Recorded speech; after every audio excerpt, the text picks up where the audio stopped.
Section 6. If this be your actual situation, compared to the situation to which you were called, as it were, by the voice of God and man, I cannot find it in my heart to congratulate you on the choice you have made, or the success which has attended your endeavors. I can as little recommend to any other nation a conduct grounded on such principles and productive of such effects. That I must leave to those who can see further into your affairs than I am able to do, and who best know how far your actions are favorable to their designs. The gentlemen of the Revolution Society, who were so early in their congratulations, appear to be strongly of opinion that there is some scheme of politics relative to this country in which your proceedings may in some way be useful. For your Dr. Price, who seems to have speculated himself into no small degree of fervor upon this subject, addresses his auditors in the following very remarkable words: "I cannot conclude without recalling particularly to your recollection a consideration which I have more than once alluded to, and which probably your thoughts have been all along anticipating, a consideration with which my mind is impressed more than can express. I mean the consideration of the favorableness of the present times to all exertions in the cause of liberty." It is plain that the mind of this political preacher was at the time big with some extraordinary design, and it is very probable that the thoughts of his audience, who understood him better than I do, did all along run before him in his reflection, and in the whole train of consequences to which it led. Before I read that sermon, I really thought I had lived in a free country, and it was an error I cherished, because it gave me a greater liking to the country I lived in. I was, indeed, aware that a jealous, ever-waking vigilance to guard the treasure of our liberty not only from invasion, but from decay and corruption, was our best wisdom and our first duty. However, I considered that treasure rather as a possession to be secured than as a prize to be contended for. I did not discern how the present time came to be so very favorable to all exertions in the cause of freedom. The present time differs from any other only by the circumstance of what is doing in France. If the example of that nation is to have an influence on this, I can easily conceive why some of their proceedings which have an unpleasant aspect, and are not quite reconcilable to humanity, generosity, good faith, and justice, are palliated with so much milky good nature towards the actors, and borne with so much heroic fortitude towards the sufferers. It is certainly not prudent to discredit the authority of an example we mean to follow. But allowing this, we are led to a very natural question: What is that cause of liberty, and what are those exertions in its favor, to which the example of France is so singularly auspicious? Is our monarchy to be annihilated, with all the laws, all the tribunals, and all the ancient corporations of the kingdom? Is every landmark of the country to be done away in favor of a geometrical and arithmetical constitution? Is the House of Lords to be voted useless? Is episcopacy to be abolished? Are the church lands to be sold to Jews and jobbers, or given to bribe new invented municipal republics into a participation in sacrilege? Are all the taxes to be voted grievances, and the revenue reduced to a patriotic contribution or patriotic presents? Are silver shoe buckles to be substituted in the place of the land tax and the malt tax for the support of the naval strength of this kingdom? Are all orders, ranks, and distinctions to be confounded, that out of universal anarchy, joined to national bankruptcy, 3,000 or 4,000 democracies should be formed into 83, and that they may all, by some sort of unknown attractive power, be organized into one? For this great end is the army to be seduced from its discipline and its fidelity, first by every kind of debauchery, and then by the terrible precedent of a donative in the increase of pay? Are the curates to be seduced from their bishops, by holding out to them the delusive hope of a dole out of the spoils of their own order? Are the citizens of London to be drawn from their allegiance by feeding them at the expense of their fellow subjects? Is a compulsory paper currency to be substituted in the place of the legal coin of this kingdom? Is what remains of the plundered stock of public revenue to be employed in the wild project of maintaining two armies to watch over and to fight with each other? If these are the ends and means of the Revolution Society, I admit they are well assorted, and France may furnish them for both. with precedence in point. I see that your example is held out to shame us. I know that we are supposed a dull, sluggish race, rendered passive by finding our situation tolerable, and prevented by a mediocrity of freedom from ever attaining to its full perfection. Your leaders in France began by affecting to admire, almost to adore, the British Constitution; but as they advanced, they came to look upon it with a sovereign contempt. The friends of your National Assembly amongst us have full as mean an opinion of what was formerly thought the glory of their country. The Revolution Society has discovered that the English nation is not free. They are convinced that the inequality in our representation is a defect in our Constitution so gross and palpable as to make it excellent chiefly in form and theory; that a representation in the legislature of a kingdom is not only the basis of all constitutional liberty in it, but of all legitimate government; that without it a government is nothing but a usurpation; that, when the representation is partial, the kingdom possesses liberty only partially; and if extremely partial, it gives only a semblance; and if not only extremely partial, but corruptly chosen, it becomes a nuisance. Dr. Price considers this inadequacy of representation as our fundamental grievance; and though, as to the corruption of this semblance of representation, he hopes it is not yet arrived to its full perfection of depravity, he fears that nothing will be done towards gaining for us this essential blessing, until some great abuse of power again provokes our resentment, or some great calamity again alarms our fears, or perhaps till the acquisition of a pure and equal representation by other countries, whilst we are mocked with the shadow, kindles our shame. To this he subjoins a note in these words: "A representation chosen chiefly by the Treasury, and a few thousands of the dregs of the people, who are generally paid for their votes." You will smile here at the consistency of those democratists who, when they are not on their guard, treat the humbler part of the community with the greatest contempt, whilst at the same time they pretend to make them the depositories of all power. It would require a long discourse to point out to you the many fallacies that lurk in the generality and equivocal nature of the terms inadequate representation. I shall only say here, in justice to that old-fashioned constitution, under which we have long prospered, that our representation has been found perfectly adequate to all the purposes for which a representation of the people can be desired or devised. I defy the enemies of our Constitution to show the contrary. To detail the particulars in which it is found so well to promote its ends would demand a treatise on our practical Constitution.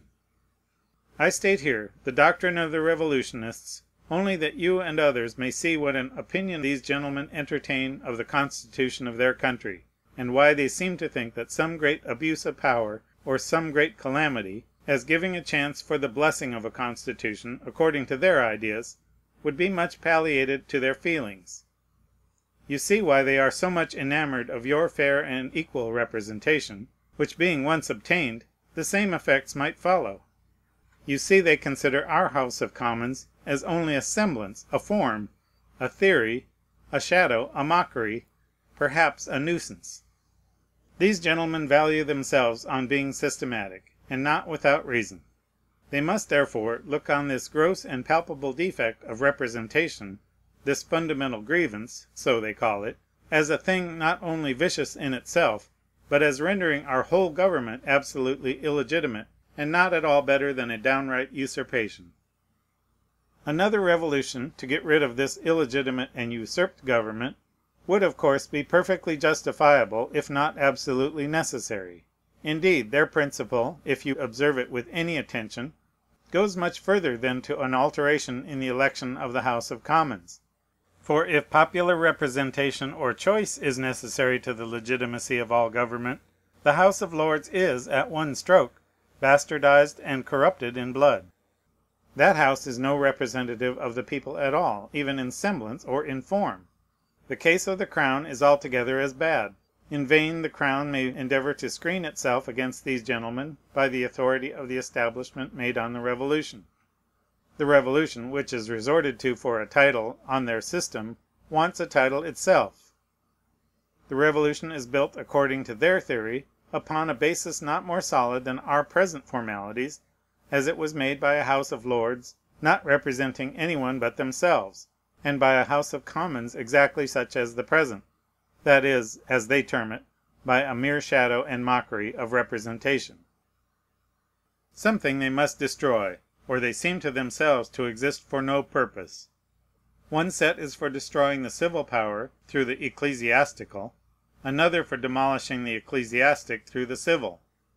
They are aware that the worst consequences might happen to the public in accomplishing this double ruin of church and state; but they are so heated with their theories that they give more than hints that this ruin, with all the mischiefs that must lead to it and attend it, and which to themselves appear quite certain, would not be unacceptable to them, or very remote from their wishes. A man amongst them of great authority, and certainly of great talents, speaking of a supposed alliance between church and state, says, perhaps we must wait for the fall of the civil powers before this most unnatural alliance be broken. Calamitous, no doubt, will that time be. But what convulsion in the political world ought to be a subject of lamentation, if it be attended with so desirable an effect?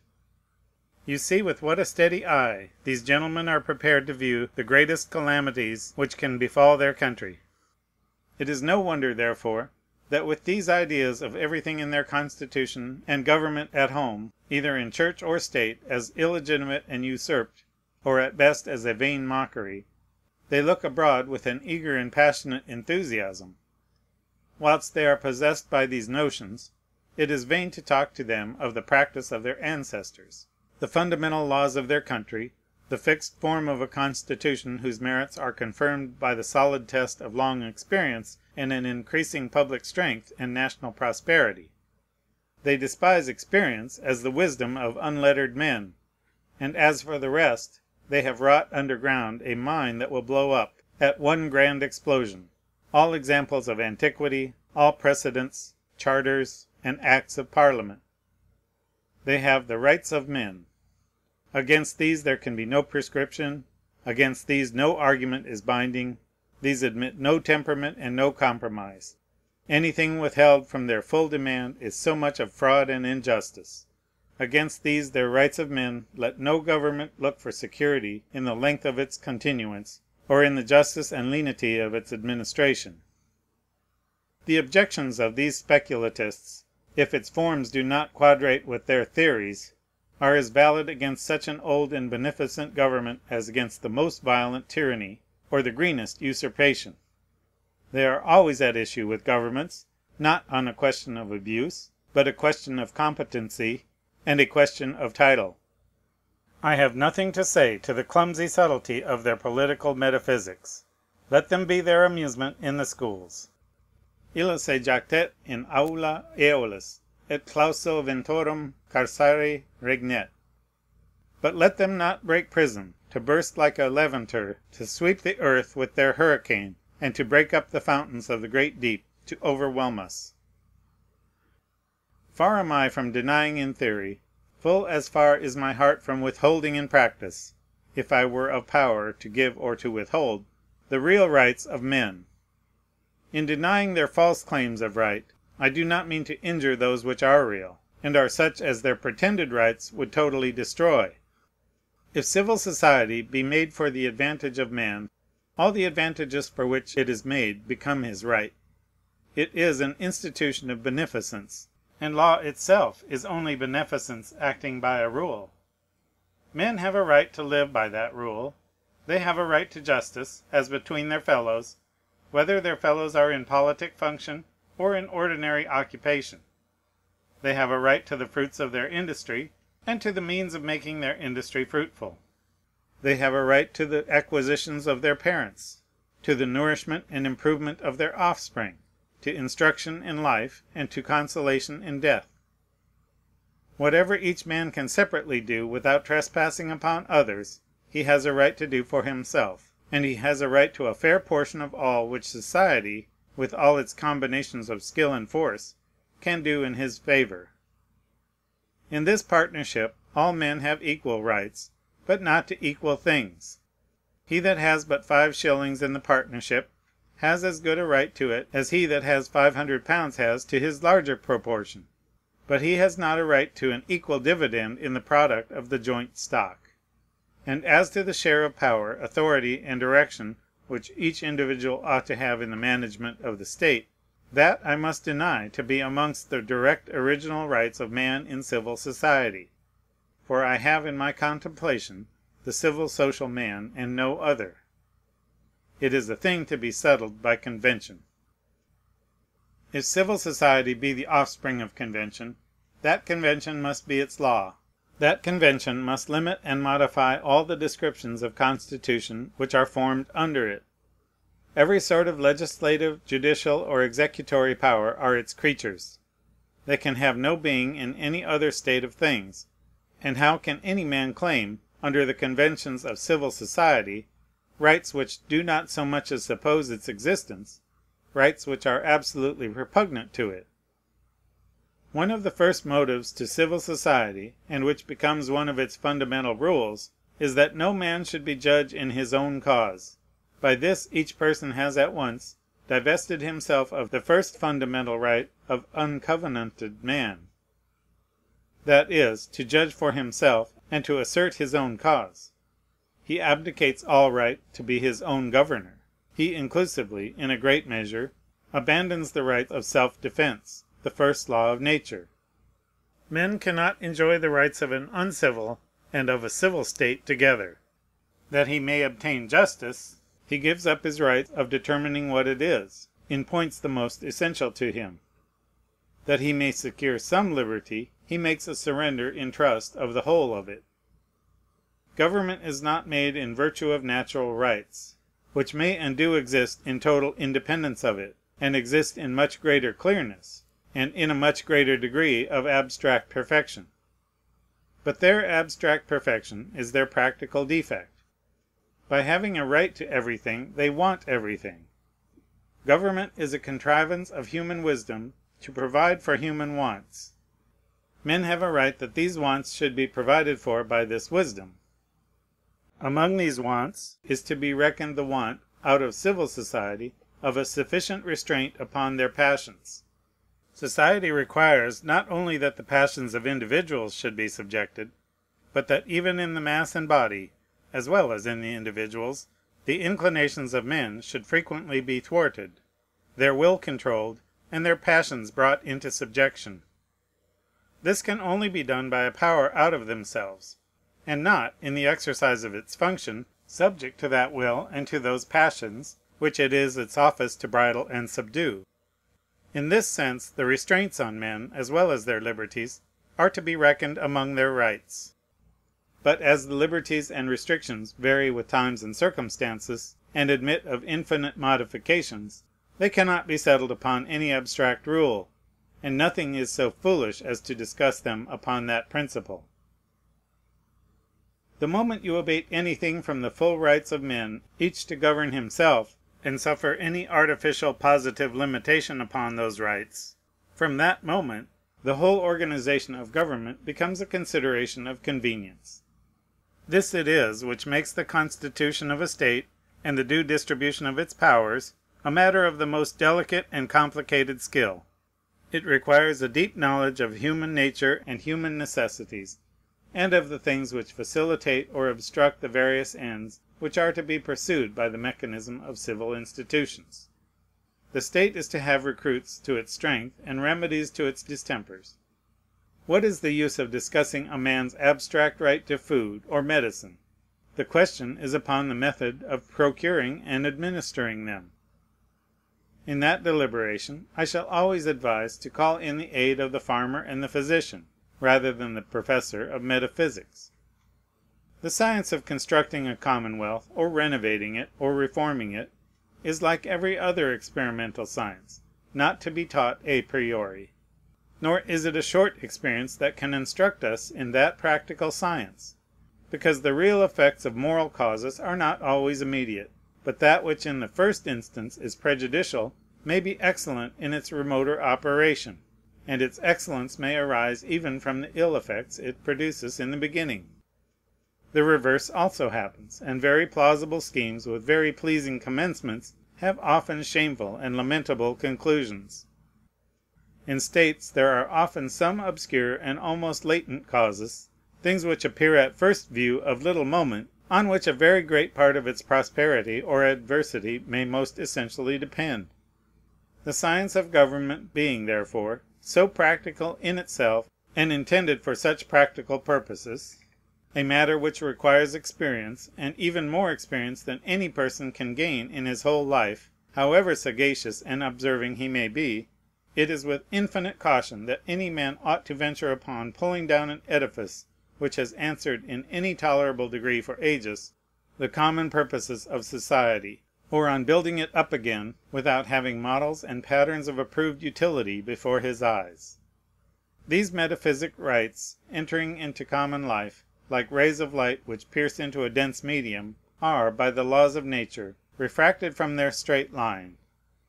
Indeed, in the gross and complicated mass of human passions and concerns, the primitive rights of men undergo such a variety of refractions and reflections, that it becomes absurd to talk of them as if they continued in the simplicity of their original direction. The nature of man is intricate. The objects of society are of the greatest possible complexity, and therefore no simple disposition or direction of power can be suitable either to man's nature or to the quality of his affairs.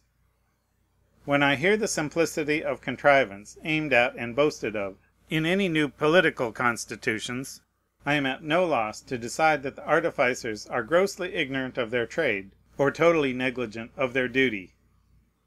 The simple governments are fundamentally defective, to say no worse of them. If you were to contemplate society in but one point of view, all these simple modes of polity are infinitely captivating. In effect, each would answer its single end much more perfectly than the more complex is able to attain all its complex purposes. But it is better that the whole should be imperfectly and anomalously answered, than that, while some parts are provided for with great exactness, others might be totally neglected, or perhaps materially injured, by the overcare of a favorite member. The pretended rights of these theorists are all extremes; and in proportion as they are metaphysically true, they are morally and politically false. The rights of men are in a sort of middle, incapable of definition, but not impossible to be discerned. The rights of men in governments are their advantages, and these are often in balances between differences of good, in compromises sometimes between good and evil, and sometimes between evil and evil. Political reason is a computing principle, adding, subtracting, multiplying, and dividing, morally, and not metaphysically or mathematically, true moral denominations. By these theorists the right of the people is almost always sophistically confounded with their power. The body of the community, whenever it can come to act, can meet with no effectual resistance; but till power and right are the same, the whole body of them has no right inconsistent with virtue, and the first of all virtues, prudence. Men have no right to what is not reasonable, and to what is not for their benefit. For though a pleasant writer said, "Laesiat perire poetus," when one of them in cold blood is said to have leaped into the flames of a volcanic revolution, "ardentem frigidus aeternum insiluit," I consider such a frolic rather as an unjustifiable poetic license than as one of the franchises of Parnassus; and whether he were poet, or divine, or politician, that chose to exercise this kind of right, I think that more wise, because more charitable, thoughts would urge me rather to save the man than to preserve his brazen slippers as the monuments of his folly.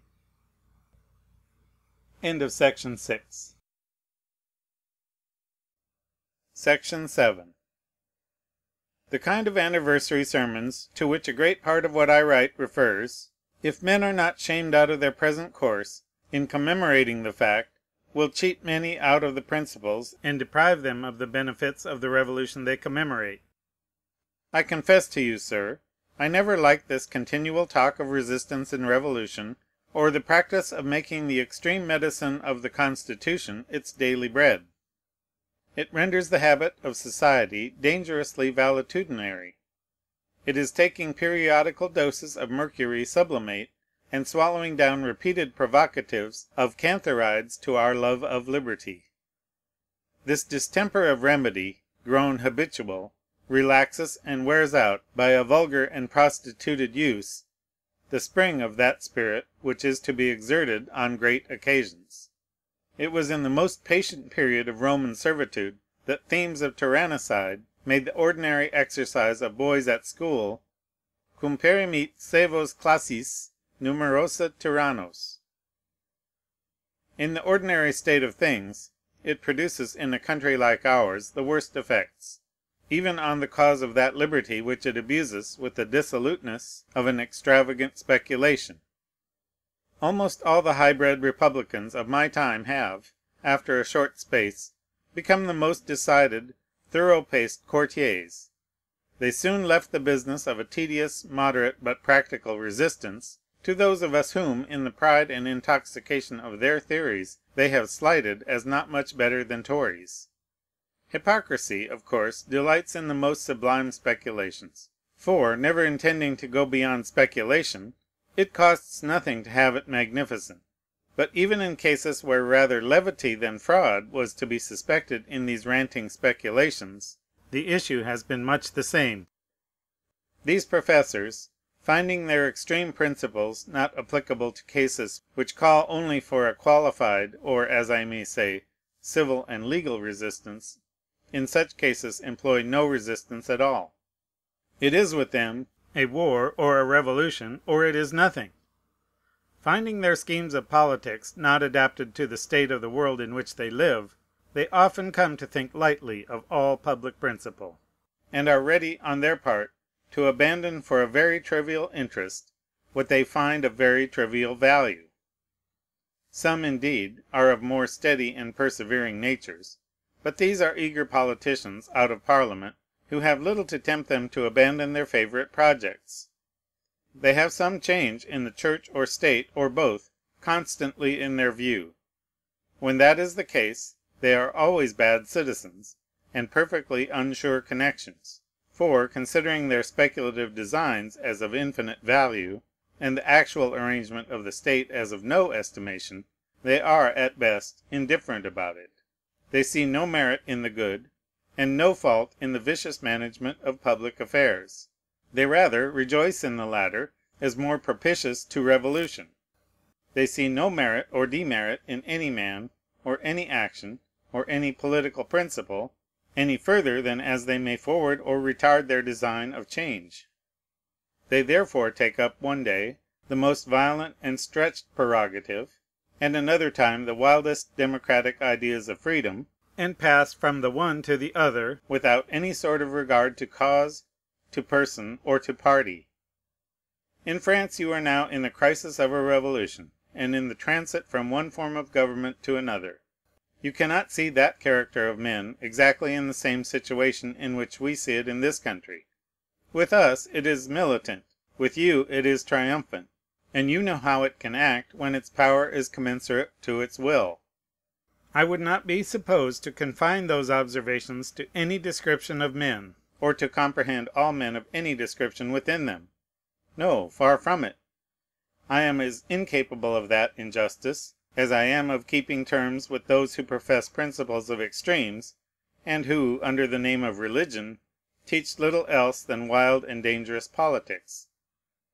The worst of these politics of revolution is this: they temper and harden the breast, in order to prepare it for the desperate strokes which are sometimes used in extreme occasions.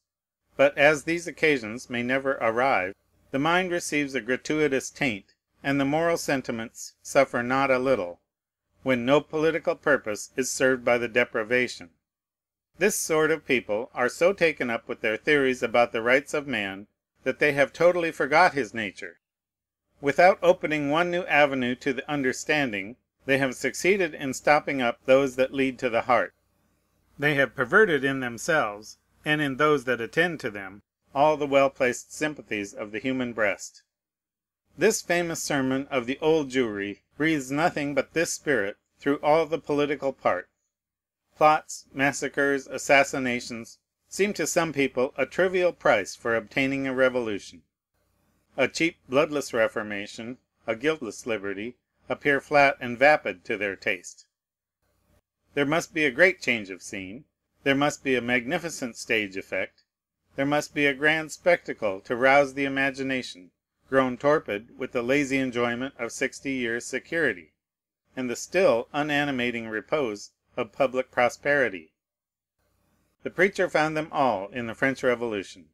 This inspires a juvenile warmth through his whole frame. His enthusiasm kindles as he advances, and when he arrives at his peroration, it is in a full blaze. Then, viewing from the pisgah of his pulpit the free, moral, happy, flourishing, and glorious state of France, as in a bird-eye landscape of a promised land, he breaks out into the following rapture: "What an eventful period this is! I am thankful that I have lived to it. I could almost say, Lord, now lettest thou thy servant depart in peace, for mine eyes have seen thy salvation. I have lived to see a diffusion of knowledge which has undermined superstition and error. I have lived to see the rights of men better understood than ever, and nations panting for liberty, which seem to have lost the idea of it. I have lived to see 30 millions of people, indignant and resolute, spurning at slavery, and demanding liberty with an irresistible voice, their king led in triumph, and an arbitrary monarch surrendering himself to his subjects." Footnote: Another of these reverend gentlemen, who was witness to some of the spectacles which Paris has lately exhibited, expresses himself thus: "A king dragged in submissive triumph by his conquering subjects is one of those appearances of grandeur which seldom rise in the prospect of human affairs, and which, during the remainder of my life, I shall think of with wonder and gratification." These gentlemen agree marvellously in their feelings. End of footnote. Before I proceed further, I have to remark that Dr. Price seems rather to overvalue the great acquisitions of light which he has obtained and diffused in this age. The last century appears to me to have been quite as much enlightened. It had, though in a different place, a triumph as memorable as that of Dr. Price; and some of the great preachers of that period partook of it as eagerly as he has done in the triumph of France. On the trial of the Reverend Hugh Peters for high treason, it was deposed, that when King Charles was brought to London for his trial, the apostle of liberty in that day conducted the triumph. "I saw," says the witness, "his majesty in the coach with 6 horses, and Peters riding before the king triumphing." Dr. Price, when he talks as if he had made a discovery, only follows a precedent. For after the commencement of the king's trial, this precursor, the same Dr. Peters, concluding a long prayer at the royal chapel at Whitehall, he had very triumphantly chosen his place, said, "I have prayed and preached these 20 years, and now I may say with old Simeon, Lord, now lettest thou thy servant depart in peace, for mine eyes have seen thy salvation." Peters had not the fruits of his prayer, for he neither departed so soon as he wished, nor in peace.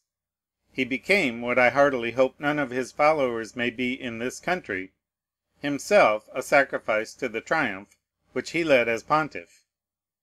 They dealt at the Restoration, perhaps, too hardly with this poor good man; but we owe it to his memory and his sufferings that he had as much illumination and as much zeal, and had as effectually undermined all the superstition and error which might impede the great business he was engaged in, as any who follow and repeat after him in this age, which would assume to itself an exclusive title to the knowledge of the rights of men, and all the glorious consequences of that knowledge. After this sally of the preacher of the Old Jewry, which differs only in place and time, but agrees perfectly with the spirit and letter of the rapture of 1648, the Revolution Society, the fabricators of governments, the heroic band of cashierers of monarchs, electors of sovereigns, and leaders of kings in triumph, strutting with a proud consciousness of the diffusion of knowledge of which every member had obtained so large a share in the donative, were in haste to make a generous diffusion of the knowledge they had thus gratuitously received. To make this bountiful communication, they adjourned from the church in the Old Jewry to the London Tavern, where the same Dr. Price, in whom the fumes of his oracular tripod were not entirely evaporated, moved and carried the resolution, or address of congratulation, transmitted by Lord Stanhope to the National Assembly of France. I find a preacher of the gospel profaning the beautiful and prophetic ejaculation commonly called Nunc Dimittis, made on the first presentation of our Saviour in the temple, and applying it with an inhuman and unnatural rapture to the most horrid, atrocious, and afflicting spectacle that perhaps ever was exhibited to the pity and indignation of mankind. This leading in triumph, a thing in its best form unmanly and irreligious, which fills our preacher with such unhallowed transports, must shock, I believe, the moral taste of every well-born mind. Several English were the stupefied and indignant spectators of that triumph. It was, unless we have been strangely deceived, a spectacle more resembling a procession of American savages entering into Onondaga, after some of their murders called victories, and leading into hovels hung round with scalps their captives overpowered, with the scoffs and buffets of women as ferocious as themselves, much more than it resembled the triumphal pomp of a civilized martial nation, if a civilized nation, or any men who had a sense of generosity, were capable of a personal triumph over the fallen and afflicted. This, my dear sir, was not the triumph of France. I must believe that as a nation it overwhelmed you with shame and horror. I must believe that the National Assembly find themselves in a state of the greatest humiliation in not being able to punish the authors of this triumph or the actors in it, and that they are in a situation in which any inquiry they may make upon the subject must be destitute even of the appearance of liberty or impartiality. The apology of that assembly is found in their situation. But when we approve what they must bear, it is in us the degenerate choice of a vitiated mind. With a compelled appearance of deliberation, they vote under the dominion of a stern necessity. They sit in the heart, as it were, of a foreign republic. They have their residence in a city whose constitution has emanated neither from the charter of their king nor from their legislative power. There they are surrounded by an army not raised either by the authority of their crown or by their command, and which, if they should order to dissolve itself, would instantly dissolve them. There they sit, after a gang of assassins had driven away some hundreds of the members, whilst those who held the same moderate principles, with more patience or better hope, continued every day exposed to outrageous insults and murderous threats. There a majority, sometimes real, sometimes pretended, captive itself, compels a captive king to issue as royal edicts, at third hand, the polluted nonsense of their most licentious and giddy coffee houses. It is notorious that all their measures are decided before they are debated. It is beyond doubt that, under the terror of the bayonet and the lamp post and the torch to their houses, they are obliged to adopt all the crude and desperate measures suggested by clubs composed of a monstrous medley of all conditions, tongues, and nations. Among these are found persons in comparison of whom Catiline would be thought scrupulous, and Cethegus a man of sobriety and moderation. Nor is it in these clubs alone that the public measures are deformed into monsters. They undergo a previous distortion in academies, intended as so many seminaries for these clubs, which are set up in all the places of public resort. In these meetings of all sorts, every counsel, in proportion as it is daring and violent and perfidious, is taken for the mark of superior genius. Humanity and compassion are ridiculed as the fruits of superstition and ignorance. Tenderness to individuals is considered as treason to the public. Liberty is always to be estimated perfect as property is rendered insecure. Amidst assassination, massacre, and confiscation, perpetrated or meditated, they are forming plans for the good order of future society. Embracing in their arms the carcasses of base criminals, and promoting their relations on the title of their offenses, they drive hundreds of virtuous persons to the same end, by forcing them to subsist by beggary or by crime. The Assembly, their organ, acts before them the farce of deliberation with as little decency as liberty. They act like the comedians of a fair before a riotous audience. They act amidst the tumultuous cries of a mixed mob of ferocious men, and of women lost to shame, who, according to their insolent fancies, direct, control, applaud, explode them, and sometimes mix and take their seats amongst them, domineering over them with a strange mixture of servile petulance and proud presumptuous authority. As they have inverted order in all things, the gallery is in the place of the house. This assembly, which overthrows kings and kingdoms, has not even the physiognomy and aspect of a grave legislative body. Nec color imperii, nec frons erat ulla senatus. They have a power given to them, like that of the evil principle, to subvert and destroy, but none to construct, except such machines as may be fitted for further subversion and further destruction. Who is it that admires and from the heart is attached to national representative assemblies, but must turn with horror and disgust from such a profane, burlesque, and abominable perversion of that sacred institution? Lovers of monarchy, lovers of republics, must alike abhor it. The members of your assembly must themselves groan under the tyranny of which they have all the shame, none of the direction, and little of the profit. I am sure many of the members who compose even the majority of that body must feel as I do, notwithstanding the applauses of the Revolution Society. Miserable king! Miserable assembly! How must that assembly be silently scandalized with those of their members who could call a day which seemed to blot the sun out of heaven un beau jour. Footnote: October 6th, 1789. End of footnote. How must they be inwardly indignant at hearing others who thought fit to declare to them that the vessel of the state would fly forward in her course towards regeneration with more speed than ever, from the stiff gale of treason and murder which preceded our preacher's triumph? What must they have felt, whilst, with outward patience and inward indignation, they heard of the slaughter of innocent gentlemen in their houses, that "the blood spilled was not the most pure"?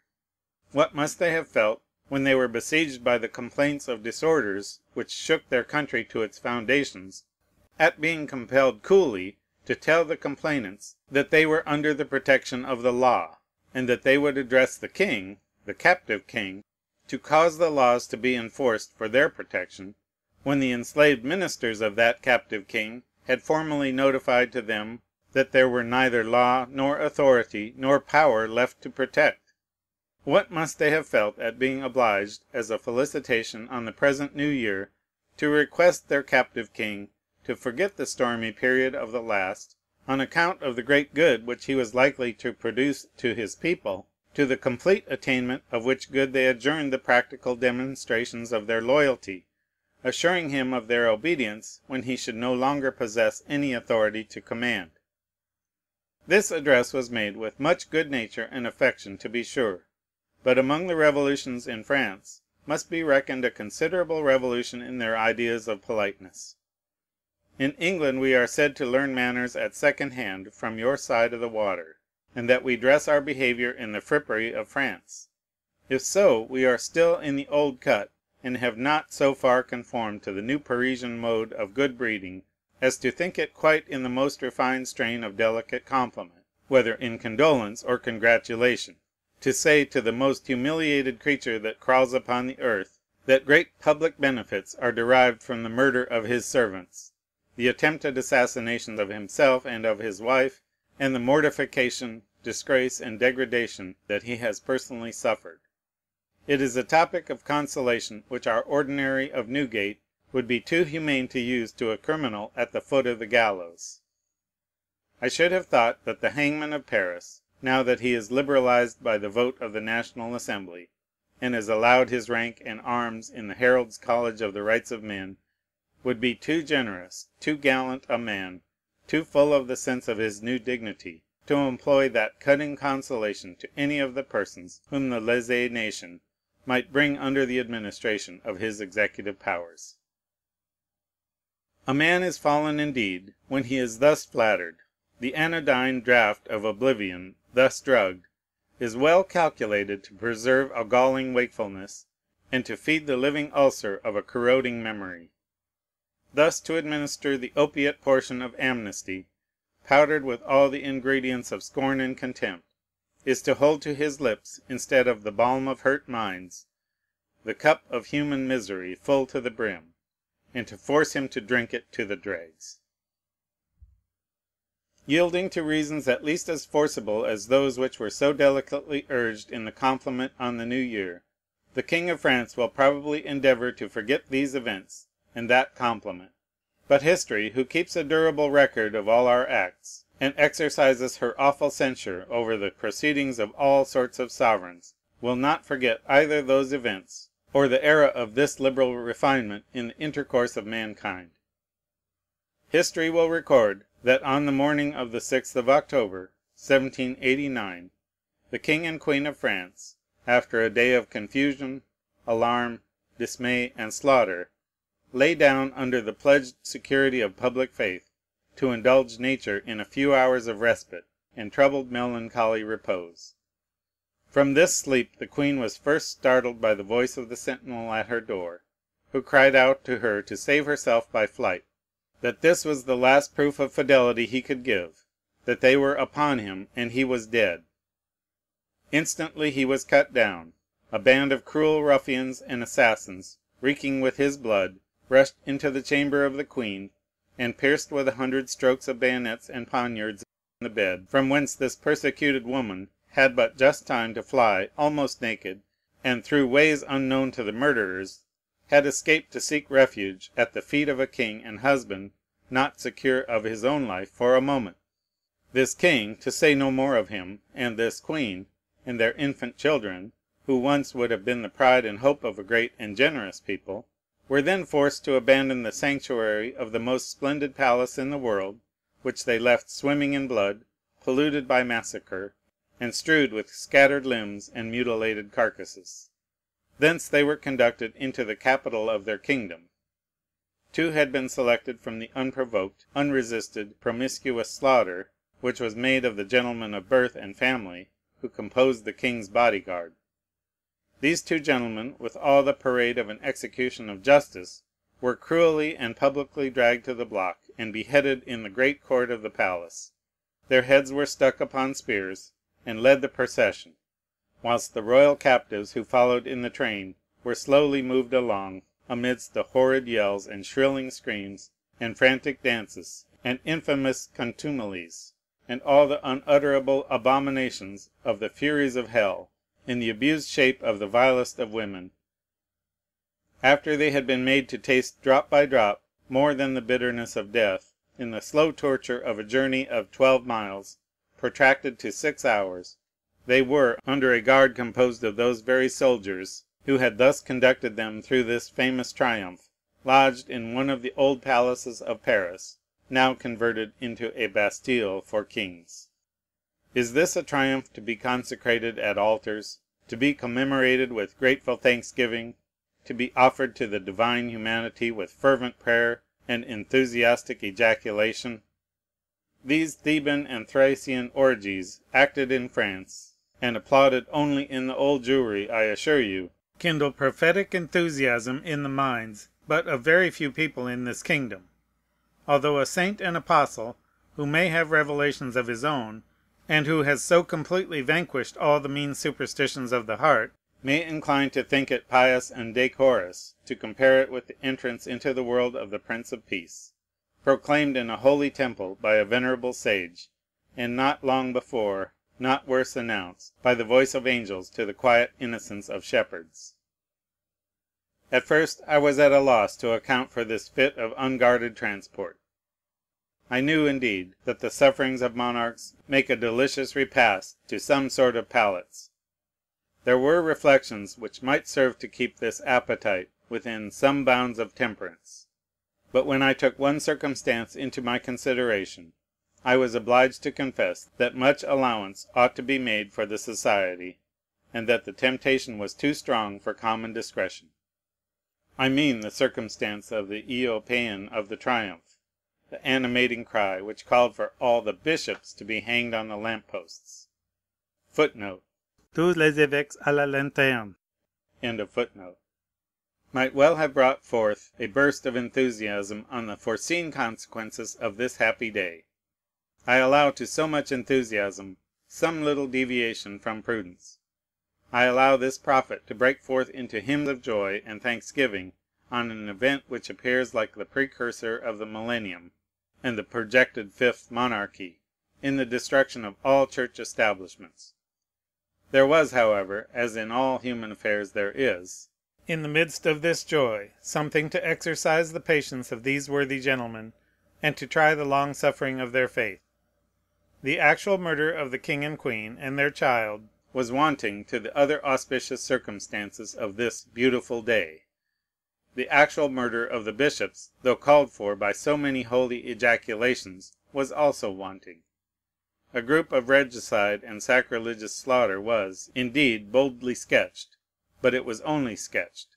It unhappily was left unfinished in this great history piece of the massacre of innocents. What hardy pencil of a great master from the school of the rights of men will finish it, is to be seen hereafter. The age has not yet the complete benefit of that diffusion of knowledge that has undermined superstition and error, and the King of France wants another object or two to consign to oblivion, in consideration of all the good which is to arise from his own sufferings, and the patriotic crimes of an enlightened age. Footnote: it is proper here to refer to a letter written upon this subject by an eyewitness. That eyewitness was one of the most honest, intelligent, and eloquent members of the National Assembly, one of the most active and zealous reformers of the state. He was obliged to secede from the Assembly, and he afterwards became a voluntary exile, on account of the horrors of this pious triumph, and the dispositions of men, who, profiting of crimes, if not causing them, have taken the lead in public affairs. Extract of M. de Lally Tollendal's second letter to a friend. Parlons du parti que j'ai pris. Il est bien justifié dans ma conscience. Ni cette ville coupable, ni cette assemblée plus coupable encore, ne méritaient que je me justifie. Mais j'ai à cœur que vous, et les personnes qui pensent comme vous, ne me condamnent pas. Ma santé, je vous jure, me rendait mes fonctions impossibles. Mais même en les mettant de côté, il a été au-dessus de mes forces de supporter plus longtemps l'horreur que me causait ce sang, ces têtes, cette reine presque égorgée, ce roi amené esclave, entrant à Paris au milieu de ses assassins et précédé des têtes de ces malheureux gardes, ces perfides janissaires, ces assassins, ces femmes cannibales, ce cri de « tous les évêques à la lanterne » dans le moment où le roi entre sa capitale avec 2 évêques de son conseil dans sa voiture, un coup de fusil que j'ai vu tirer dans un des carrosses de la reine, M. Bailly appelant cela un beau jour, l'Assemblée ayant déclaré froidement le matin qu'il n'était pas de sa dignité d'aller tout entière environner le roi, M. Mirabeau disant impunément dans cette Assemblée que le vaisseau de l'État, loin d'être arrêté dans sa course, s'élancerait avec plus de rapidité que jamais vers sa régénération, M. Barnave riant avec lui quand des flots de sang coulaient autour de nous, le vertueux Mounier échappant par miracle à 20 assassins qui avaient voulu faire de sa tête un trophée de plus. Subnote: N.B.M. Mounier was then Speaker of the National Assembly. He has since been obliged to live in exile, though one of the firmest assertors of liberty. End of subnote. Voilà ce qui me fit jurer de ne plus mettre le pied dans cette caverne d'anthropophages. The National Assembly. Où je n'avais plus de force d'élever la voix, où, depuis 6 semaines, je l'avais élevée en vain. Moi, Mounier et tous les honnêtes gens, on pensait que le dernier effort à faire pour le bien était d'en sortir. Aucune idée de crainte ne s'est approchée de moi. Je rougirais de m'en défendre. J'avais encore reçu sur la route de la part de ce peuple, moins coupable que ceux qui l'ont enivré de fureur, des acclamations et des applaudissements dont d'autres auraient été flattés et qui m'ont fait frémir. C'est à l'indignation, c'est à l'horreur, c'est aux convulsions physiques que le seul aspect du sang me fait éprouver, que j'ai cédé. On brave une seule mort. On la brave plusieurs fois quand elle peut être utile. Mais aucune puissance sous le ciel mais aucune opinion publique ou privée n'ont le droit de me condamner à souffrir inutilement 1000 supplices par minute et à périr de désespoir, de rage, au milieu des triomphes du crime que je n'ai pu arrêter. Ils me proscriront, ils confisqueront mes biens, je labourerai la terre et je ne les verrai plus. Voilà ma justification. Vous pourrez la lire, la montrer, la laisser copier. Tant pis pour ceux qui ne la comprendront pas. Ce ne sera alors moi qui aurai eu tort de la leur donner. End of extract. This military man had not so good nerves as the peaceable gentlemen of the Old Jewry. See Monsieur Monier's narrative of these transactions, a man also of honor and virtue and talents, and therefore a fugitive. End of footnote, and end of section 7. Section 8. Although this work of our new light and knowledge did not go to the length that in all probability it was intended it should be carried, yet I must think that such treatment of any human creatures must be shocking to any but those who are made for accomplishing revolutions. But I cannot stop here. Influenced by the inborn feelings of my nature, and not being illuminated by a single ray of this new-sprung modern light, I confess to you, sir, that the exalted rank of the persons suffering, and particularly the sex, the beauty and the amiable qualities of the descendants of so many kings and emperors, with the tender age of royal infants, insensible only through infancy and innocence of the cruel outrages to which their parents were exposed, instead of being a subject of exultation, adds not a little to my sensibility on that most melancholy occasion. I hear that the august person, who was the principal object of our preacher's triumph, though he supported himself, felt much on that shameful occasion. As a man, it became him to feel for his wife and his children, and the faithful guards of his person that were massacred in cold blood about him. As a prince, it became him to feel for the strange and frightful transformation of his civilized subjects, and to be more grieved for them than solicitous for himself. It derogates little from his fortitude, while it adds infinitely to the honor of his humanity. I am very sorry to say it, very sorry indeed, that such personages are in a situation in which it is not unbecoming in us to praise the virtues of the great. I hear, and I rejoice to hear, that the great lady, the other object of the triumph, has borne that day. One is interested that beings made for suffering should suffer well, and that she bears all the succeeding days, that she bears the imprisonment of her husband and her own captivity, and the exile of her friends, and the insulting adulation of addresses, and the whole weight of her accumulated wrongs, with a serene patience, in a manner suited to her rank and race, and becoming the offspring of a sovereign distinguished for her piety and her courage; that like her she has lofty sentiments, that she feels with the dignity of a Roman matron, that in the last extremity she will save herself from the last disgrace, and that, if she must fall, she will fall by no ignoble hand.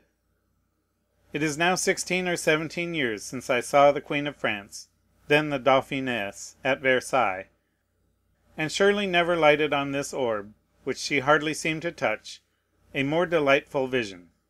I saw her just above the horizon, decorating and cheering the elevated sphere she just began to move in, glittering like the morning star, full of life and splendor and joy. Oh, what a revolution, and what an heart must I have to contemplate without emotion that elevation and that fall! Little did I dream, when she added titles of veneration to those of enthusiastic, distant, respectful love, that she should ever be obliged to carry the sharp antidote against disgrace concealed in that bosom. Little did I dream that I should have lived to see such disasters fallen upon her in a nation of gallant men, in a nation of men of honor and of cavaliers. I thought 10,000 swords must have leapt from their scabbards to avenge even a look that threatened her with insult. But the age of chivalry is gone. That of sophisters, economists, and calculators has succeeded, and the glory of Europe is extinguished forever. Never, never more shall we behold that generous loyalty to rank and sex, that proud submission, that dignified obedience, that subordination of the heart, which kept alive, even in servitude itself, the spirit of an exalted freedom. The unbought grace of life, the cheap defence of nations, the nurse of manly sentiment and heroic enterprise, is gone. It is gone that sensibility of principle, that chastity of honor, which felt a stain like a wound, which inspired courage whilst it mitigated ferocity, which ennobled whatever it touched, and under which vice itself lost half its evil by losing all its grossness. This mixed system of opinion and sentiment had its origin in the ancient chivalry, and the principle, though varied in its appearance by the varying state of human affairs, subsisted and influenced through a long succession of generations, even to the time we live in. If it should ever be totally extinguished, the loss, I fear, will be great. It is this which has given its character to modern Europe. It is this which has distinguished it under all its forms of government, and distinguished it to its advantage from the states of Asia, and possibly from those states which flourished in the most brilliant periods of the antique world. It was this which, without confounding ranks, had produced a noble equality, and handed it down through all the gradations of social life. It was this opinion which mitigated kings into companions, and raised private men to be fellows with kings. Without force or opposition, it subdued the fierceness of pride and power. It obliged sovereigns to submit to the soft collar of social esteem, compelled stern authority to submit to elegance, and gave a domination, vanquisher of laws, to be subdued by manners. But now all is to be changed. All the pleasing illusions which made power gentle and obedience liberal, which harmonized the different shades of life, and which by a bland assimilation incorporated into politics the sentiments which beautify and soften private society, are to be dissolved by this new conquering empire of light and reason. All the decent drapery of life is to be rudely torn off. All the superadded ideas, furnished from the wardrobe of a moral imagination, which the heart owns, and the understanding ratifies, as necessary to cover the defects of our naked shivering nature, and to raise it to dignity in our own estimation, are to be exploded as a ridiculous, absurd, and antiquated fashion. On this scheme of things, a king is but a man, a queen is but a woman is but an animal, and an animal not of the highest order. All homage paid to the sex in general as such, and without distinct views, is to be regarded as romance and folly. Regicide and parricide and sacrilege are but fictions of superstition, corrupting jurisprudence by destroying its simplicity. The murder of a king or a queen or a bishop or a father are only common homicide, and if the people are by any chance or in any way gainers by it, a sort of homicide much the most pardonable, and into which we ought not to make too severe a scrutiny. On the scheme of this barbarous philosophy, which is the offspring of cold hearts and muddy understandings, and which is as void of solid wisdom as it is destitute of all taste and elegance, laws are to be supported only by their own terrors, and by the concern which each individual may find in them from his own private speculations, or can spare to them from his own private interests. In the groves of their academy, at the end of every visto, you see nothing but the gallows. Nothing is left which engages the affections on the part of the commonwealth. On the principles of this mechanic philosophy, our institutions can never be embodied, if I may use the expression, in persons, so as to create in us love, veneration, admiration, or attachment. But that sort of reason which banishes the affections is incapable of filling their place. These public affections, combined with manners, are required sometimes as supplements, sometimes as correctives, always as aids to law. The precept given by a wise man, as well as a great critic, for the construction of poems, is equally true as to states. Non satis est pulchra esse poemata dulcia sunto. There ought to be a system of manners in every nation, which a well-formed mind would be disposed to relish. To make us love our country ought to be lovely. But power of some kind or other will survive the shock in which manners and opinions perish, and it will find other and worse means for its support. The usurpation which, in order to subvert ancient institutions, has destroyed ancient principles, will hold power by arts similar to those by which it has acquired it. When the old feudal and chivalrous spirit of fealty, which, by freeing kings from fear, freed both kings and subjects from the precautions of tyranny, shall be extinct in the minds of men, plots and assassinations will be anticipated by preventive murder and preventive confiscation, and that long roll of grim and bloody maxims which form the political code of all power not standing on its own honor and on the honor of those who are to obey it. Kings will be tyrants from policy when subjects are rebels from principle. When ancient opinions and rules of life are taken away, the loss cannot possibly be estimated. From that moment we have no compass to govern us, nor can we know distinctly to what port we steer. Europe, undoubtedly, taken in a mass, was in a flourishing condition the day on which your revolution was completed. How much of that prosperous state was owing to the spirit of our old manners and opinions is not easy to say; but as such causes cannot be indifferent in their operation, we must presume that on the whole their operation was beneficial. We are but too apt to consider things in the state in which we find them, without sufficiently adverting to the causes by which they have been produced, and possibly may be upheld.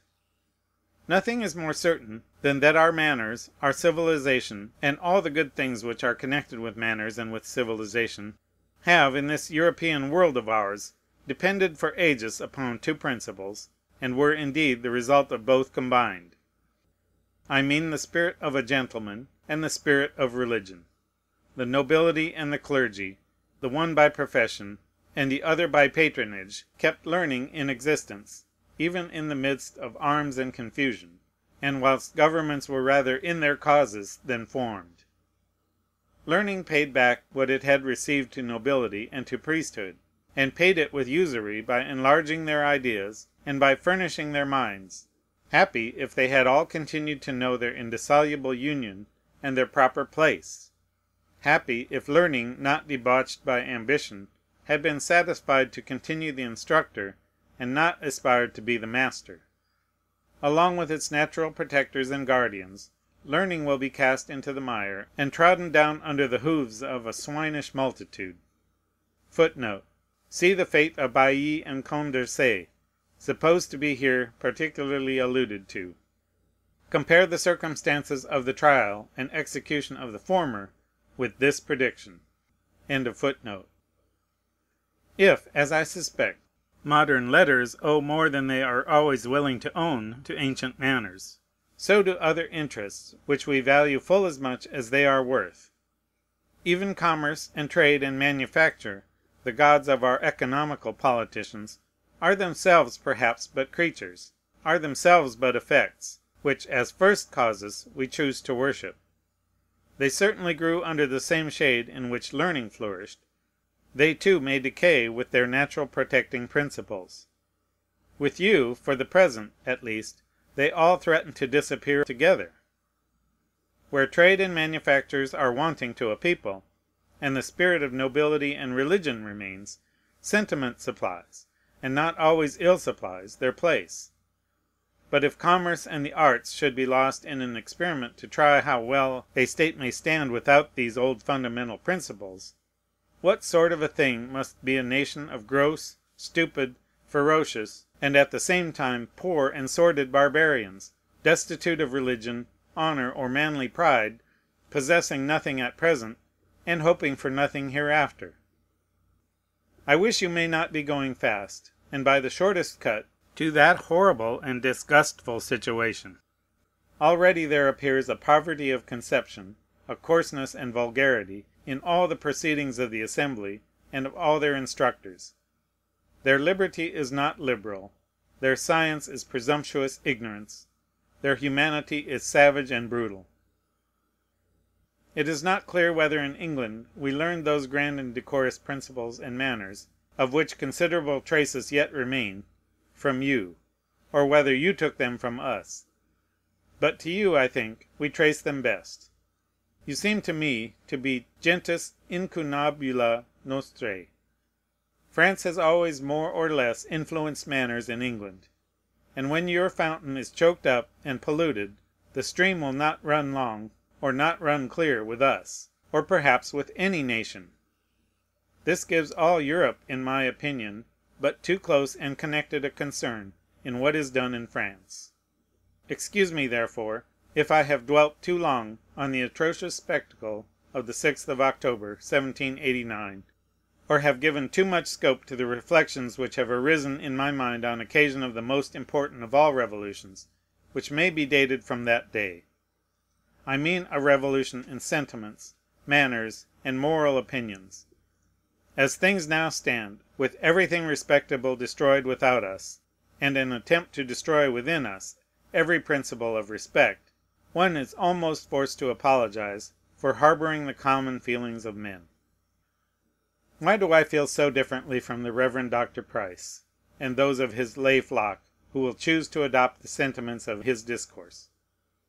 For this plain reason: because it is natural I should; because we are so made as to be affected at such spectacles with melancholy sentiments upon the unstable condition of mortal prosperity, and the tremendous uncertainty of human greatness; because in those natural feelings we learn great lessons; because in events like these our passions instruct our reason; because when kings are hurled from their thrones by the supreme director of this great drama, and become the objects of insult to the base and of pity to the good, we behold such disasters in the moral as we should behold a miracle in the physical order of things. We are alarmed into reflection. Our minds, as it has long since been observed, are purified by terror and pity. Our weak unthinking pride is humbled under the dispensations of a mysterious wisdom. Some tears might be drawn from me if such a spectacle were exhibited on the stage. I should be truly ashamed of finding in myself that superficial theatric sense of painted distress, whilst I could exult over it in real life. With such a perverted mind, I could never venture to show my face at a tragedy. People would think the tears that Garrick formerly, or that Siddons not long since, have extorted from me, were the tears of hypocrisy. I should know them to be the tears of folly. Indeed, the theatre is a better school of moral sentiments than churches, where the feelings of humanity are thus outraged. Poets, who have to deal with an audience not yet graduated in the school of the rights of men, and who must apply themselves to the moral constitution of the heart, would not dare to produce such a triumph as a matter of exultation. There, where men follow their natural impulses, they would not bear the odious maxims of a Machiavellian policy, whether applied to the attainment of monarchical or democratic tyranny. They would reject them on the modern, as they once did on the ancient stage, where they could not bear even the hypothetical proposition of such wickedness in the mouth of a personated tyrant, though suitable to the character he sustained. No theatric audience in Athens would bear what has been borne in the midst of the real tragedy of this triumphal day. A principal actor weighing, as it were, in scales hung in a shop of horrors, so much actual crime against so much contingent advantage, and after putting in and out weights, declaring that the balance was on the side of the advantages. They would not bear to see the crimes of new democracy posted as in a ledger against the crimes of old despotism, and the bookkeepers of politics, finding democracy still in debt, but by no means unable or unwilling to pay the balance. In the theatre, the first intuitive glance, without any elaborate process of reasoning, would show that this method of political computation would justify every extent of crime. They would see that on these principles, even where the very worst acts were not perpetrated, it was owing rather to the fortune of the conspirators than to the parsimony in the expenditure of treachery and blood. They would soon see that criminal means, once tolerated, are soon preferred. They present a shorter cut to the object than through the highway of the moral virtues. Justifying perfidy and murder for public benefit would soon become the pretext, and perfidy and murder the end. until rapacity, malice, revenge, and fear more dreadful than revenge, could satiate their insatiable appetites. Such must be the consequences of losing, in the splendor of these triumphs of the rights of men, all natural sense of wrong and right. But the reverend pastor exults in this leading in triumph, because truly Louis XVI. Was an arbitrary monarch; that is, in other words, neither more nor less than because he was Louis XVI., and because he had the misfortune to be born King of France, with the prerogatives of which a long line of ancestors and a long acquiescence of the people, without any act of his, had put him in possession. A misfortune it has indeed turned out to him, that he was born King of France.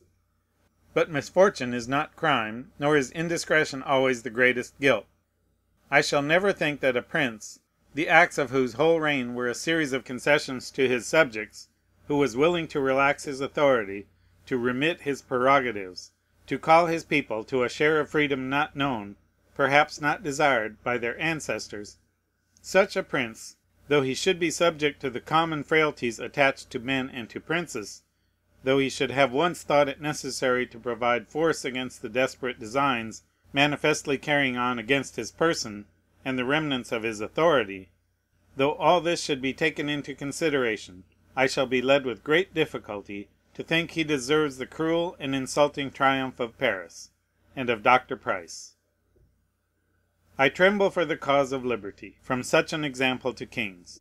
I tremble for the cause of humanity in the unpunished outrages of the most wicked of mankind. But there are some people of that low and degenerate fashion of mind, that they look up with a sort of complacent awe and admiration to kings who know how to keep firm in their seat, to hold a strict hand over their subjects, to assert their prerogative, and by the awakened vigilance of a severe despotism, to guard against the very first approaches of freedom. Against such as these they never elevate their voice.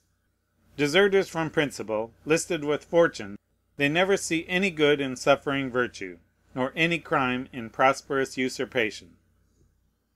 If it could have been made clear to me that the King and Queen of France, those, I mean, who were such before the triumph, were inexorable and cruel tyrants, that they had formed a deliberate scheme for massacring the National Assembly, I think I have seen something like the latter insinuated in certain publications, I should think their captivity just. If this be true, much more ought to have been done, but done, in my opinion, in another manner. The punishment of real tyrants is a noble and awful act of justice, and it has with truth been said to be consolatory to the human mind.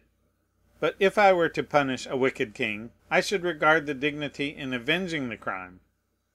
Justice is grave and decorous, and in its punishments rather seems to submit to a necessity than to make a choice. Had Nero or Agrippina or Louis XI or Charles IX been the subject, if Charles XII of Sweden, after the murder of Patkul, or his predecessor Christina, after the murder of Monaldeschi, had fallen into your hands, sir, or into mine, I am sure our conduct would have been different. If the French king, or king of the French, or by whatever name he is known in the new vocabulary of your Constitution, has in his own person and that of his queen really deserved these unavowed but unavenged murderous attempts, and those frequent indignities more cruel than murder, such a person would ill deserve even that subordinate executory trust which I understand is to be placed in him. Nor is he fit to be called chief in a nation which he has outraged and oppressed. A worse choice for such an office in a new commonwealth than that of a deposed tyrant could not possibly be made. But to degrade and insult a man as the worst of criminals, and afterwards to trust him in your highest concerns as a faithful, honest, and zealous servant, is not consistent in reasoning, nor prudent in policy, nor safe in practice.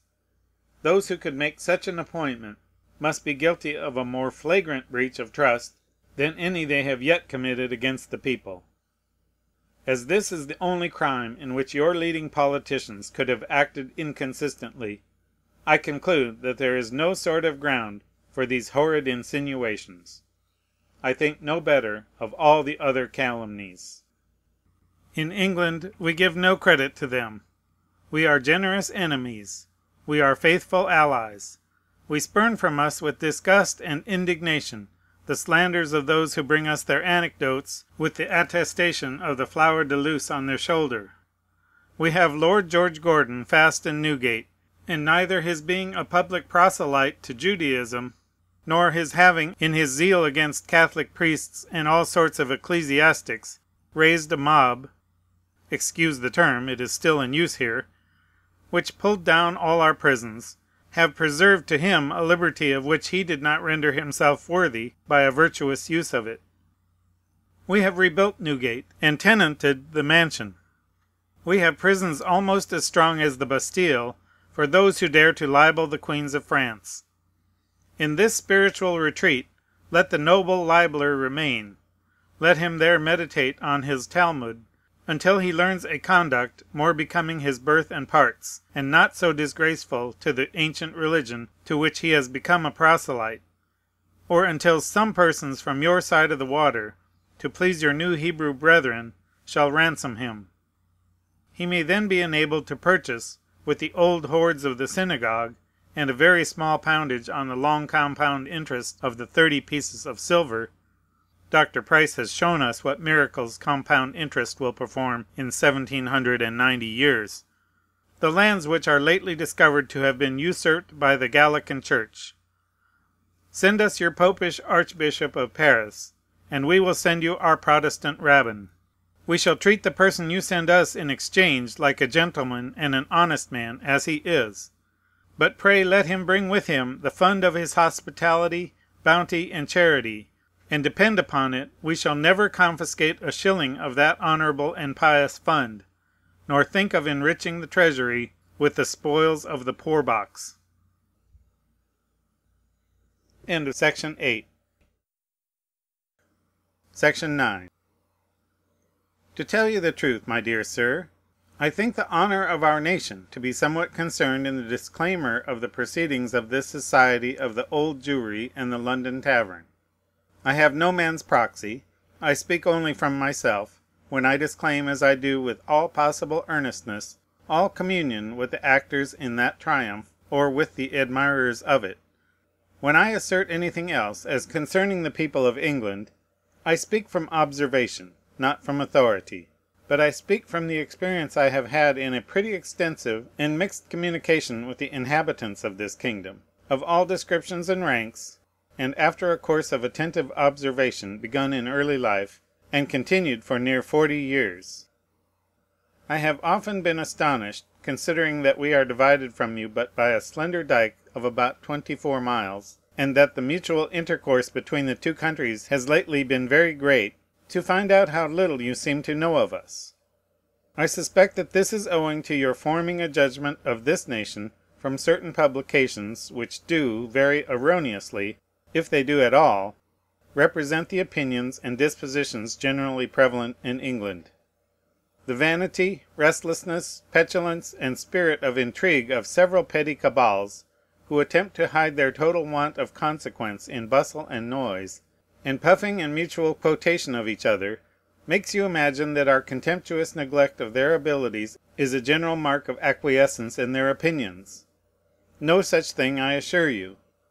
Because half a dozen grasshoppers under a fern make the field ring with their importune chink, whilst thousands of great cattle reposed beneath the shadow of the British oak chew the cud and are silent, pray do not imagine that those who make the noise are the only inhabitants of the field, that of course they are many in number, or that, after all, they are other than the little, shriveled, meagre, hopping, though loud and troublesome insects of the hour. I almost venture to affirm that not 1 in 100 amongst us participates in the triumph of the Revolution Society. If the King and Queen of France and their children were to fall into our hands by the chance of war, in the most acrimonious of all hostilities, I deprecate such an event, I deprecate such hostility, they would be treated with another sort of triumphal entry into London. We formerly have had a King of France in that situation. You have read how he was treated by the victor in the field, and in what manner he was afterwards received in England. 400 years have gone over us, but I believe we are not materially changed since that period. Thanks to our sullen resistance to innovation, thanks to the cold sluggishness of our national character, we still bear the stamp of our forefathers. We have not, as I conceive, lost the generosity and dignity of thinking of the 14th century, nor as yet have we subtilized ourselves into savages. We are not the converts of Rousseau. We are not the disciples of Voltaire. Helvetius has made no progress amongst us. Atheists are not our preachers. Madmen are not our lawgivers.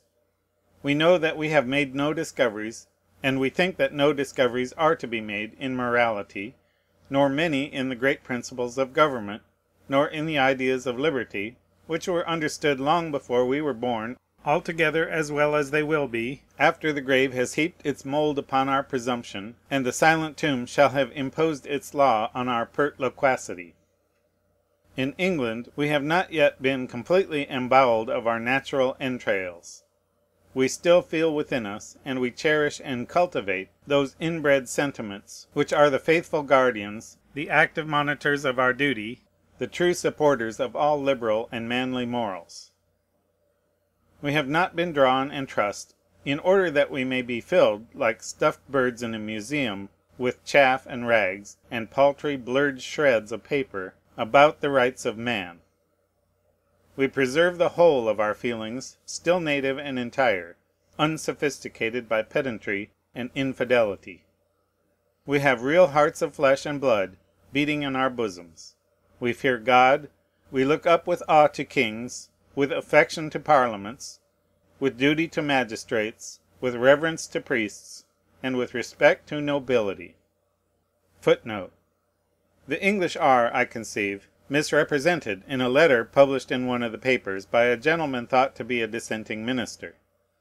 When writing to Dr. Price of the spirit which prevails at Paris, he says, "The spirit of the people in this place has abolished all the proud distinctions which the king and nobles had usurped in their minds. Whether they talk of the king, the noble, or the priest, their whole language is that of the most enlightened and liberal amongst the English." If this gentleman means to confine the terms enlightened and liberal to one set of men in England, it may be true. It is not generally so. End of footnote. Why? Because when such ideas are brought before our minds, it is natural to be so affected, because all other feelings are false and spurious, and tend to corrupt our minds, to vitiate our primary morals, to render us unfit for rational liberty, and, by teaching us a servile, licentious, and abandoned insolence, to be our low sport for a few holidays, to make us perfectly fit for and justly deserving of slavery through the whole course of our lives. You see, sir, that in this enlightened age I am bold enough to confess that we are generally men of untaught feelings; that, instead of casting away all our old prejudices, we cherish them to a very considerable degree; and, to take more shame to ourselves, we cherish them because they are prejudices; and the longer they have lasted, and the more generally they have prevailed, the more we cherish them. We are afraid to put men to live and trade each on his own private stock of reason, because we suspect that the stock in each man is small, and that the individuals would do better to avail themselves of the general bank and capital of nations and of ages. Many of our men of speculation, instead of exploding general prejudices, employ their sagacity to discover the latent wisdom which prevails in them.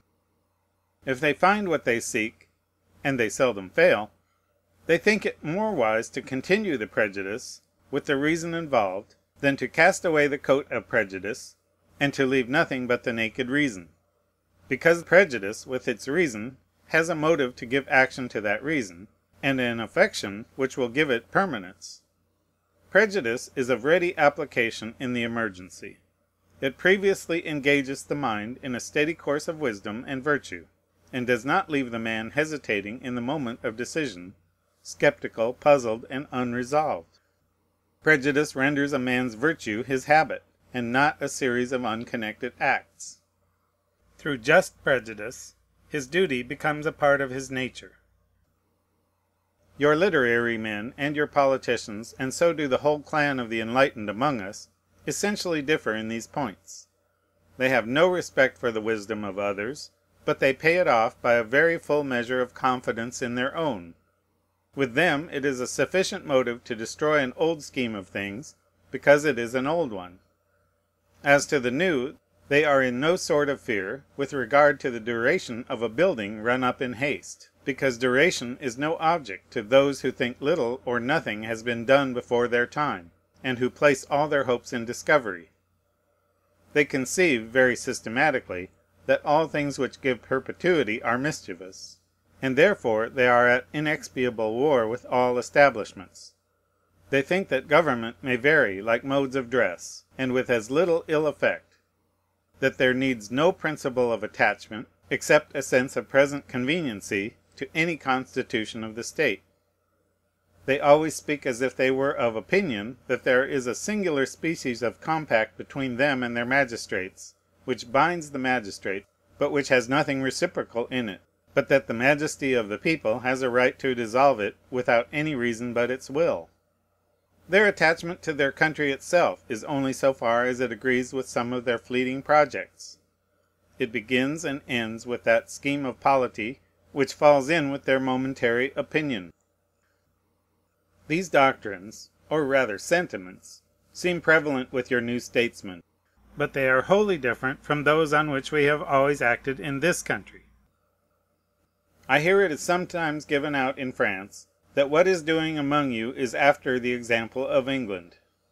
I beg leave to affirm that scarcely anything done with you has originated from the practice or the prevalent opinions of this people, either in the act or in the spirit of the proceeding.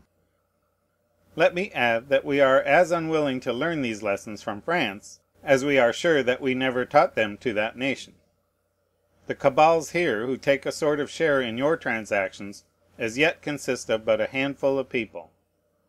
If, unfortunately, by their intrigues, their sermons, their publications, and by a confidence derived from an expected union with the counsels and forces of the French nation, they should draw considerable numbers into their faction, and in consequence should seriously attempt anything here in imitation of what has been done with you, the event, I dare venture to prophesy, will be that with some trouble to their country they will soon accomplish their own destruction.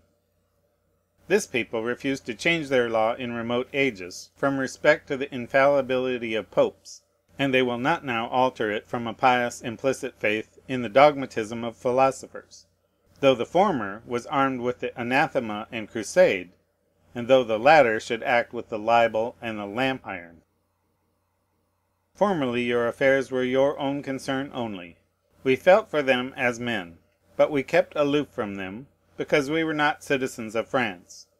But when we see the model held up to ourselves, we must feel as Englishmen, and feeling, we must provide as Englishmen. Your affairs, in spite of us, are made a part of our interest, so far, at least, as to keep at a distance your panacea, or your plague. If it be a panacea, we do not want it. We know the consequences of unnecessary physic. If it be a plague, it is such a plague that the precautions of the most severe quarantine ought to be established against it. I hear on all hands that a cabal, calling itself philosophic, receives the glory of many of the late proceedings, and that their opinions and systems are the true actuating spirit of the whole of them. I have heard of no party in England, literary or political, at any time known by such a description. It is not with you composed of those men, is it, whom the vulgar, in their blunt, homely style, commonly call atheists and infidels? If it be, I admit that we too have had writers of that description who made some noise in their day. At present they repose in lasting oblivion. Who, born within the last 40 years, has read one word of Collins, and Toland, and Tyndall, and Chubb, and Morgan, and that whole race who called themselves freethinkers? Who now reads Bolingbroke? Who ever read him through? Ask the booksellers of London what is become of all these lights of the world. In as few years their few successors will go to the family vault of all the Capulets. But whatever they were or are, With us they were and are wholly unconnected individuals. With us they kept the common nature of their kind, and were not gregarious. They never acted in corps, nor were known as a faction in the state, nor presumed to influence in that name or character, or for the purposes of such a faction, on any of our public concerns. Whether they ought so to exist, and so be permitted to act, is another question. As such cabals have not existed in England, so neither has the spirit of them had any influence in establishing the original frame of our Constitution, or in any one of the several reparations and improvements it has undergone. The whole has been done under the auspices, and is confirmed by the sanctions, of religion and piety. The whole is emanated from the simplicity of our national character, and from a sort of native plainness and directness of understanding, which for a long time characterized those men who have successively obtained authority among us. This disposition still remains, at least in the great body of the people. We know, and what is better, we feel inwardly, that religion is the basis of civil society, and the source of all good and of all comfort. Footnote. Sit igitur hoc ab initio persuasum civibus, Dominus esse omnium rerum ac moderatores Deos, eaque quae gerantur eorum gerivi ditione ac numine, eos demque optime de genere hominum mereri, et qualis quisque sit, quid agat, quid in se admittat, qua mente, qua pietate collat religiones intueri, piorum et impiorum habere rationem. His enim rebus, in butae mentes haud sane abhorrebunt, ab utili et avera sententia. Cicero de legibus. End of footnote. In England we are so convinced of this, that there is no rust of superstition with which the accumulated absurdity of the human mind might have crusted it over in the course of ages, that 99 in 100 of the people of England would not prefer to impiety. We shall never be such fools as to call in an enemy to the substance of any system to remove its corruptions, to supply its defects, or to perfect its construction. If our religious tenets should ever want a further elucidation, we shall not call on atheism to explain them. We shall not light up our temple from that unhallowed fire. It will be illuminated with other lights. It will be perfumed with other incense than the infectious stuff which is imported by the smugglers of adulterated metaphysics. If our ecclesiastical establishment should want a revision, it is not avarice or rapacity, public or private, that we shall employ for the audit or receipt or application of its consecrated revenue.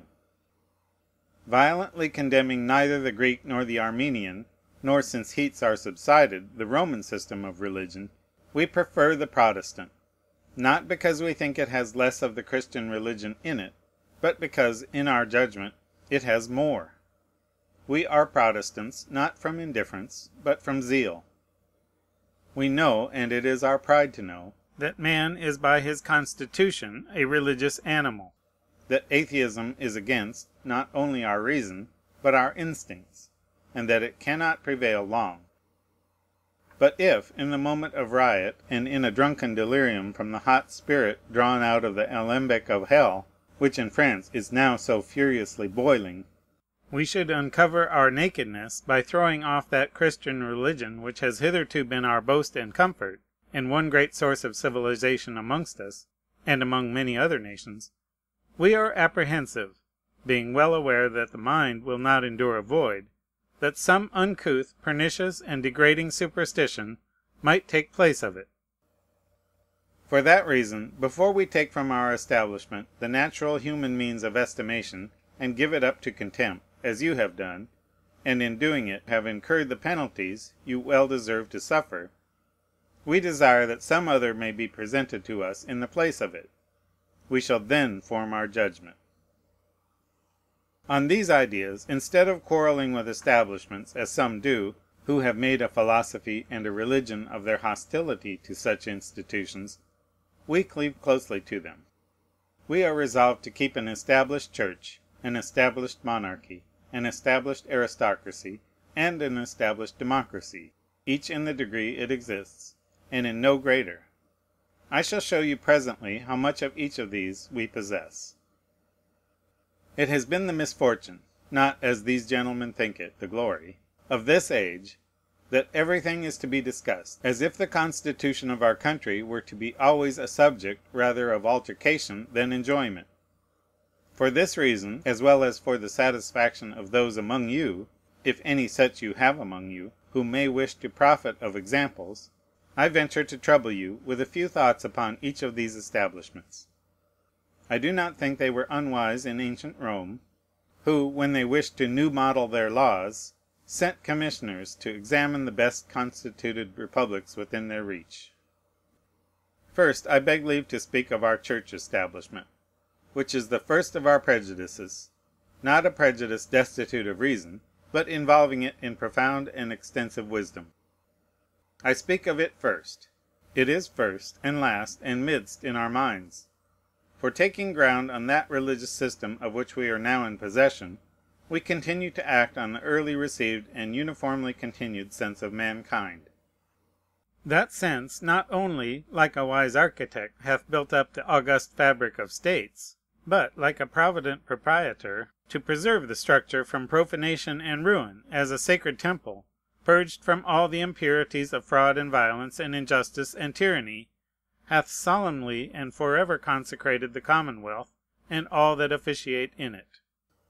This consecration is made, that all who administer in the government of men, in which they stand in the person of God himself, should have high and worthy notions of their function and destination; that their hope should be full of immortality; that they should not look to the paltry pelf of the moment, nor to the temporary and transient praise of the vulgar, but to a solid, permanent existence in the permanent part of their nature, and to a permanent fame and glory in the example they leave as a rich inheritance to the world. Such sublime principles ought to be infused into persons of exalted situations, and religious establishments provided that may continually revive and enforce them.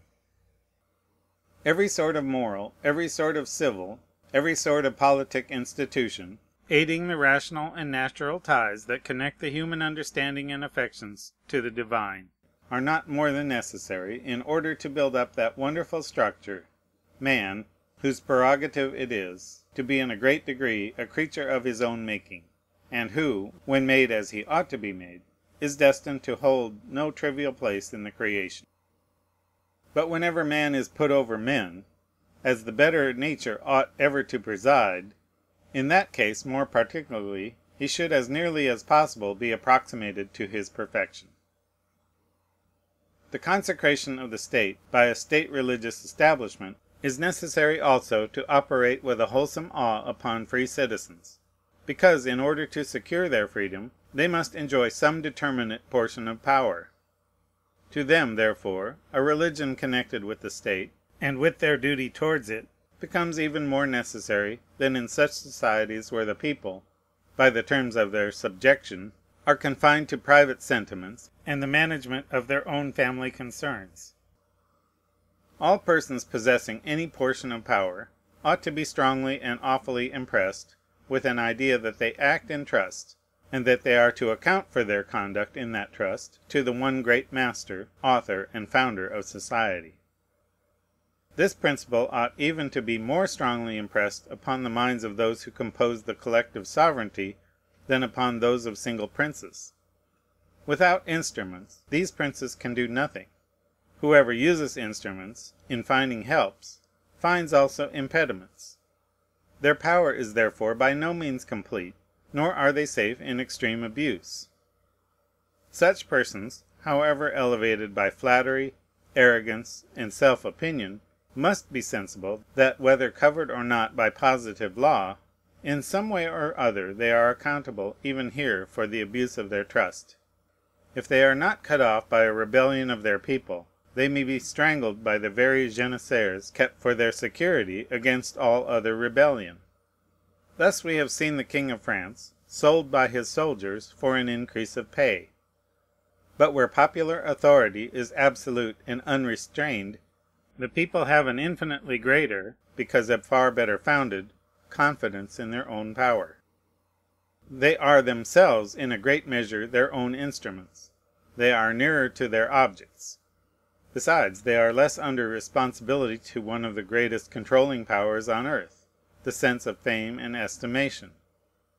The share of infamy that is likely to fall to the lot of each individual in public acts is small indeed, the operation of opinion being in the inverse ratio to the number of those who abuse power.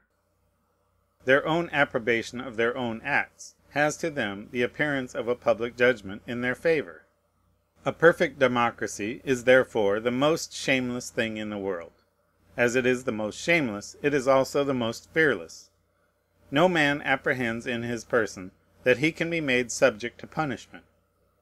Certainly the people at large never ought; for as all punishments are for example towards the conservation of the people at large can never become the subject of punishment by any human hand. Footnote: Quicquid multis peccatur in multum. End of footnote. It is therefore of infinite importance that they should not be suffered to imagine that their will, any more than that of kings, is the standard of right and wrong. They ought to be persuaded that they are full as little entitled, and far less qualified, with safety to themselves, to use any arbitrary power whatsoever; that therefore they are not under a false show of liberty, but in truth to exercise an unnatural inverted domination, tyrannically to exact from those who officiate in the state, not an entire devotion to their interest, which is their right, but an abject submission to their occasional will, extinguishing thereby, in all those who serve them, all moral principle, all sense of dignity, all use of judgment, and all consistency of character; whilst by the very same process they give themselves up a proper, a suitable, but a most contemptible prey to the servile ambition of popular sycophants or courtly flatterers. When the people have emptied themselves of all the lust of selfish will, which without religion it is utterly impossible they ever should, when they are conscious that they exercise, and exercise perhaps in a higher link of the order of delegation, the power which to be legitimate must be according to that eternal, immutable law in which will and reason are the same, they will be more careful how they place power in base and incapable hands. In their nomination to office, they will not appoint to the exercise of authority as to a pitiful job, but as to a holy function, not according to their sordid, selfish interest, nor to their wanton caprice, nor to their arbitrary will; but they will confer that power, which any man may well tremble to give or to receive, on those only in whom they may discern that predominant proportion of active virtue and wisdom, taken together and fitted to the charge, such as in the great and inevitable mixed mass of human imperfections and infirmities is to be found. When they are habitually convinced that no evil can be acceptable, either in the act or the permission, to him whose essence is good, they will be better able to extirpate out of the minds of all magistrates, civil, ecclesiastical, or military, anything that bears the least resemblance to a proud and lawless domination. But one of the first and most leading principles on which the commonwealth and the laws are consecrated is lest the temporary possessors and life renters in it, unmindful of what they have received from their ancestors, or of what is due to their posterity, should act as if they were the entire masters; that they should not think it amongst their rights to cut off the entail or commit waste on the inheritance, by destroying at their pleasure the whole original fabric of their society, hazarding to leave to those who come after them a ruin instead of a habitation, and teaching these successors as little to respect their contrivances as they had themselves respected the institutions of their forefathers. By this unprincipled facility of changing the state as often and as much and in as many ways as there are floating fancies or fashions, the whole chain and continuity of the commonwealth would be broken. No one generation could link with the other. Men would become little better than the flies of a summer. And first of all, the science of jurisprudence, the pride of the human intellect, which, with all its defects, redundancies, and errors, is the collected reason of ages, combining the principles of original justice with the infinite variety of human concerns, as a heap of old exploded errors would be no longer studied. Personal self-sufficiency and arrogance, the certain attendance upon all those who have never experienced a wisdom greater than their own, would usurp the tribunal. Of course, no certain laws, establishing invariable grounds of hope and fear, would keep the actions of men in a certain course, or direct them to a certain end. Nothing stable in the modes of holding property or exercising function could form a solid ground on which any parent could speculate in the education of his offspring, or in a choice for their future establishment in the world. No principles would be early worked into the habits. As soon as the most able instructor had completed his laborious course of institution, instead of sending forth his pupil accomplished in a virtuous discipline fitted to procure him attention and respect in his place in society, he would find everything altered, and that he had turned out a poor creature to the contempt and derision of the world, ignorant of the true grounds of estimation. Who would insure a tender and delicate sense of honor to beat almost with the first pulses of the heart, when no man could know what would be the test of honor in a nation continually varying the standard of its coin? No part of life would retain its acquisitions. Barbarism with regard to science and literature, unskilfulness with regard to arts and manufactures, would infallibly succeed to the want of a steady education and settled principle. And thus the commonwealth itself would in a few generations crumble away, be disconnected into the dust and powder of individuality, and at length dispersed to all the winds of heaven. To avoid, therefore, the evils of inconstancy and versatility, 10,000 times worse than those of obstinacy and the blindest prejudice, we have consecrated the state, that no man should approach to look into its defects or corruptions but with due caution, that he should never dream of beginning its reformation by its subversion, that he should approach to the faults of the state as to the wounds of a father, with pious awe and trembling solicitude. By this wise prejudice we are taught to look with horror on those children of their country who are prompt rashly to hack that aged parent in pieces, and put him into the kettle of magicians, in hopes that by their poisonous weeds and wild incantations they may regenerate the paternal constitution, and renovate their father's life. End of Section 9.